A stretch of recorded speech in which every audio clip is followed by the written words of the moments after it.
Hello, hello. Magandang pinagpalang araw na naman sa ating mga kaibigan. Isang nakakatuwang araw na naman mga kaibigan. Mga Katros Hunter, magandang araw po sa inyo lahat. Tayo ay nandito ngayon sa isang lugar na tayo inimbitahan ng ating mga kaibigan dito sa isang malayong lugar. Kasi po kaya tayo napadpad dito sa isang lugar na malayo na ito ay dahil sa buong Nueva Ecija po ay napakarami na po nating na-locate. Na-confirm na po natin kung saan lugar sila nandoon, kung ano ang laman ng mga nakatagong pinakonfirm ng ating mga kaibigan ng mga treasure hunter doon. Kaya lang po ay naging problema sa Nueva Ecija ay napakababaw po ng tubig. Kaya po lahat po ay naging decision nila ay sa tag-araw na lamang umpisang maghukay. Kaya po tayo ay napunta naman dito sa ibang lugar upang i-confirm po natin itong kanilang gustong ipahanap. Ito po ay under the rice field. Pero ito po ay sa kalagitnaan ng kalabundukan. Para bang kumbaga mini rice terraces ang style niya na sa pagitan ng mga bundok o gilid ng creek ang lugar na ito. Ito po ay matagal na nilang hinahanap-hanap dahil ito po ay gustong bilhin ng hapon na napakamahal. Ang kinuha nila, bakit gustong bilhin ng napakamahal ng hapon na ito? Gitna ng bundok. Rice terraces style lang ng taniman ng palay. Pero na-discover ko po ito na ang ilalim nito ay may kwarto-kwarto. Kasi po lahat po ng tinira ko po na yan ay pakudrado po yan na iisa ang lalim, puro 3 meters above from the top of the ang taas ng kwarto sa loob. 3 meters lang po, nandun na yung kwarto. Kaya pala itong lugar na ito ay nabubuhay ang palay pero ibang-iba po ang kanyang kwan. Payat na hindi ho kasing talaki ng mga kagiliran niya, katabihan niya. Kaya sabi ko ay meron ito. Nandito pa lang po ako sa taas kanina sa may hawak ng camera na ito ay tinuturo ko na kung nasaan na yung mga kwarto na hinahanap nila. Ayan. Napasin po rin yung ustok iyangat ko, bira po kaagad ang ikiis natin paano. Nandiyan na po ang pinaka-kwarto. Yung pangatlong kwarto nandiyan po. Bali, 4 na kwartong malalaki po ito. At dito sa banda rin po, puro kwarto-kwarto. Ngayon po sa may gawing kanan po natin na yan, kung mapapasin po natin na maya sa camera ay medyo pababa na po yun. Nandun po yung bunganga nitong kwarto na hindi lang po nila matagpuan dahil doon daw po lumilitaw yung mag-asawang napakalalaking cobra. Kumbaga po kung napapanood po natin sa ibang mga video, ayun po yung banakon kung tawagin. Ang kagandahan lang po nito, bata pa lang daw po itong may-ari ng lupa na ito, na namanan niya kasi niya sa lolo niya itong lupain na ito, ay nakikita na niya yung dalawang ahas na yun na nandiyan. Kaya sabi ko, mabuti naman hindi kayo nakakagat at paikot-ikot lang. Mababait naman daw pag nakita nag-iingay na sila, umaalis na, umaakit na rin sa bundok. Sa kapilang panig, siguro kinabukasan, pag tahimik na, bumabalik muli yung magkasawang ahas na yun. Kaya kami naman dito ay hindi kami, pinabulabog ko muna sa mga tao bago ako lumusong. Kasi pinauna ko din yung kasama ko dyan kanina na nagtawag dito. Humawak sa ng dowsing rod. Ngayon, pinatulusan ko sa kanya, God na magkakocross yung kanyang dowsing rod. 2 times ang dadaanan. Pag doon hindi nagbago ang kanyang intention ng kanyang dowsing rod, at lagay niya ng tulos. Ngayon, ang gagawin ko naman dito sa ating Black Hawk 3D na ito ay i-confirm ko naman ngayon kung talagang hindi nagkamali din yung kanyang yung accurate na dowsing rod at titignan ko naman ngayon yung lalim. Ang kagandahan po sa first room, second room, third room ay pare-parehas po ang lalim magmula sa ibabaw ng lupa na yan ay 3 metro lang po. Kaya napakaganda at napaka liwanag na maliwanag ngayon. Ang pahanap ko ngayon dito ay yung bungangan nitong kwarto na ito. Sa bagay, madali na po yan dahil bukas po makalawa, pagkayari po nitong bagyo na ito ay dadali na po yung backhoe at yung bulldozer. Yung pong palay na yan ay binayaran na nung financer na babayaran niya na yung palay niya kung umani man o hindi.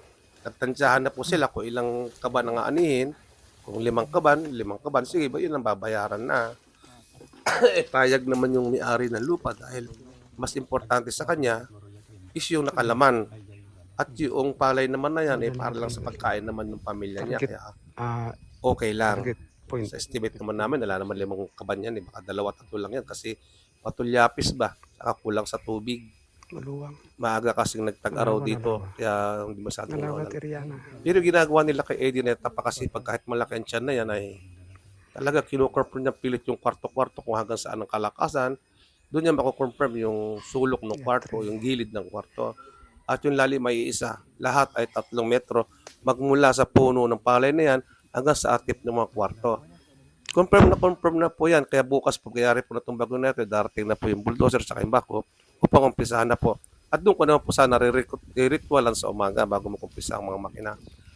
Yan naman po ay kahit na nandiyan, nakita-kita, nakapangkapan na po natin, ramdam na po yung init ng lupa, ay sabayan po paulin natin ang dalangin sa Diyos sa ating po may kapal na sana ibigay na sa atin. At kung ano man po sana ang nakabanta na may masasamang espiritu ano pa man, ay paalisin na o ibigay na sa atin sapagkat ang pader po natin na pinanghawakan ay ang salita ng Diyos, ang pagmamahal ng Diyos Ama. Kaya lahat po sana tayo mga kapwa natin, mga treasure hunter o mga nanonood dito, ay mag-subscribe po kayo at mag-like notification bell upang tulungan nyo din po ako na manalangin na may makahits po tayo. At kung sakaling ako'y makadali po dito at naubos na natin ito, pupunta naman po ako sa probinsya man ninyo o sa bayan ninyo. Katulad po nito, nasa gawing Pangasinan po ako. Kaya kung kayo malapit-lapit dito sa Pangasinan, kaya ko saglitin, ay wala pong problema. Pupuntahan ko po kayo. Kasi dito naman po ay kung minsan, pinapayagan naman po kung umalis nung financer na pinuntahan ko.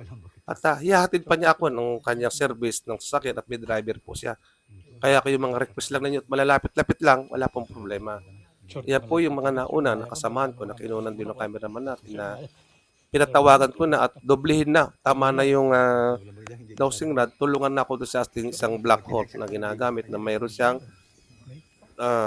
detention. What kind of minerals in the inside.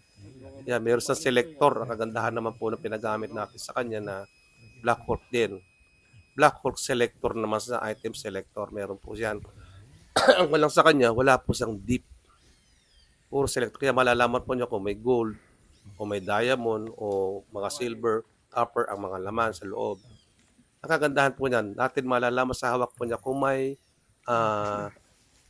tawag dito yung palbura ng mga bomba o ano yung hawak niya kasi may selector po yan. Kaya po siyang pinauuna ko na lumakad. At saka po yung isang kasama niya na yan po yung may-ari ng lupa. Kaya siya pong nakakaalam kung nandyan na yung mga bantay o ano. Tingnan po ninyo kung mapapansin po sa video natin, ibang-iba ang klase ng palay. Matatamlay na matatamlay kasi po mainit ang ilalim. May kinapapa ko dyan nalis ko na yung aking tsinelas, paapaan na lang. Talagang iba po yung lugar nung may masentruhan nung karamihan nung nakalagay, mainit po yung lupa. Saka tuyong-tuyo, katulad po niya, no? Green na green siya, pero yung lupa po ay tuyo. Hindi po kami lumulubog yung paa namin.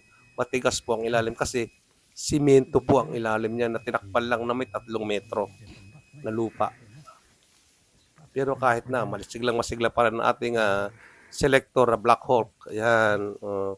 Sa tapat na yan, nandiyan na sa lupa, lumalakas pa rin. Ibig sabihin po, nandiyan po yung bunganga ng kwarto sa lugar niyang yan.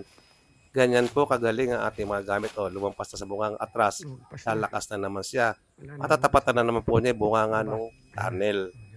Ganyan po kaganda ng ating mga gamit. Kahit na po malakas ang ating mga gamit, kung kulang naman po tayo sa subscribe ninyo, sa suporta po ninyo, ay hindi po natin madadali yan. Kaya mag-subscribe po kayo at tulungan niyo po ako na manalangin sa Diyos Ama na may makahits po tayo. Ito naman po ay para sa ating lahat. Maraming salamat po. Sila kay Eddie, napakasipag talaga. Yan, kinakapa po niya ng paa kung nasa yung parting mainit. Yan, tinutumbok niya ng kanyang laser. So, huling-huli na po yung butas naman nung kasama natin yung tunnel. Okay na po yan. Maganda po. At yan ay umpisahan na po sa isang araw, natirahin po ng bako. Sa umaga po kung sakali, mabidyohan ko po ito, ipakikita ko sa inyo kung paano gumawa ng ritual bago po mag-umpisa ng hukay. Para po yung makakapanood natin na makatulad natin mga treasure hunter, matutunan po, hindi po basta bumutas na, pumala na, bumareta na ka, dumarte. Hindi po ganon. Meron pong katulungan na sa panalangin yan, na ritual ng isang treasure hunter para makuha po natin, makahits po tayo. Na naman ibigay sa atin ng bantay at tulungan tayo ng Diyos ang makapangyarihan. Ito naman po isang itong kasama natin nakasando niya po ay pinanghawak ko. Tinuturo ko naman po sa kanya kung paano mawak ng pindolyum. Yan. Yan, masipag na masipag talaga itong ating selector niya. Ay, ang select po niya rito sa isang kwarto na ito, puro gold and tawag ito, gold and diamonds sa una na assorted. Pero sa pangatlong kwarto, niya puro gold bars na yon.